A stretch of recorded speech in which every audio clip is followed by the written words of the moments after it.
ನೋವಿನ ಬಗ್ಗೆ ಚುಚ್ಚು ಮಾತನಾಡಬೇಡಿ. ಗೆಳೆಯ ವೈಶಾಖ್ ಸಾವಿನ ಬಳಿಕ ನಟಿ ಕೃಷಿತಾ ಪಂಡ ಮೊದಲು ಮಾತು. ಗೆಳೆಯ ವೈಶಾಖ್ ಸಾವಿನ ಬಳಿಕ ನಟಿ ಕೃಷಿತಾ ಪಂಡ ಸೋಷಿಯಲ್ ಮೀಡಿಯಾ ಖಾತೆಯಲ್ಲಿ ಭಾವುಕವಾಗಿ ಮಾತುಗಳನ್ನಾಡಿದ್ದಾರೆ. ನನ್ನ ಜೀವನದಲ್ಲಿ ಏನು ನಡೀತಿದೆ ಅಂತ ನನಗೆ ಅರ್ಥ ಆಗ್ತಿಲ್ಲ. ನಿಮಗೆ ಅದು ಒಂದು ಘಟನೆ ಆಗಿರಬಹುದು, ಆದರೆ ನನಗೆ ಒಂದು ಲಾಸ್.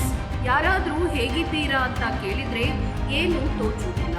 ನಾನು ಒಳಗಿನಿಂದ ಸಂಪೂರ್ಣವಾಗಿ ಒಡೆದು ಹೋಗಿದ್ದೇನೆ ಅಂತ ನೋವಿನಿಂದ ಪೋಸ್ಟ್ ಮಾಡಿದ್ದಾರೆ. ನೋವಿನ ನಡುವೆಯೂ ಕೆಲಸದ ನಿಮಿತ್ತ ಪ್ರಮೋಷನ್ ವಿಡಿಯೋಗಳನ್ನು ಹಾಕಿದೆ. ಅದಕ್ಕೂ ಕಮೆಂಟ್ಸ್ಗಳನ್ನು ಹಾಕಿ ನನ್ನ ಬಗ್ಗೆ ಮಾತನಾಡ್ತಾರೆ. ಸೈಲೆಂಟ್ ಆಗಿದ್ರೆ ನಮ್ಮದೇ ತಪ್ಪು ಅನ್ನೋ ಹಾಗೆ ಮಾತನಾಡ್ತಾರೆ. ನಾವು ಸತ್ರೆ ಹೇಡಿಗಳು ಅಂತಾರೆ. ಬದುಕಲು ಪ್ರಯತ್ನಿಸಿದ್ರು ಮಾತನಾಡ್ತಾರೆ ಅಂತ ಬೇಸರವನ್ನ ಹೊರಹಾಕಿದ್ದಾರೆ. ಇಷ್ಟಪಟ್ಟು ಕಟ್ಟಿದ ಮನೆಯಲ್ಲಿ ಈಗ ವಾಸ ಮಾಡಲು ಸಾಧ್ಯವಿಲ್ಲ, ಆದರೆ ಬಾಡಿಗೆಯನ್ನ ನಾನೇ ಕಟ್ಟುತ್ತಿದ್ದೇನೆ. ಬದುಕಲು ದುಡಿಯಬೇಕು. ಹೆಣ್ಣಾಗಿ ಹುಟ್ಟಿದ್ದು ಶಾಪವೂ ಅನ್ನಿಸ್ತಾ ಇದೆ.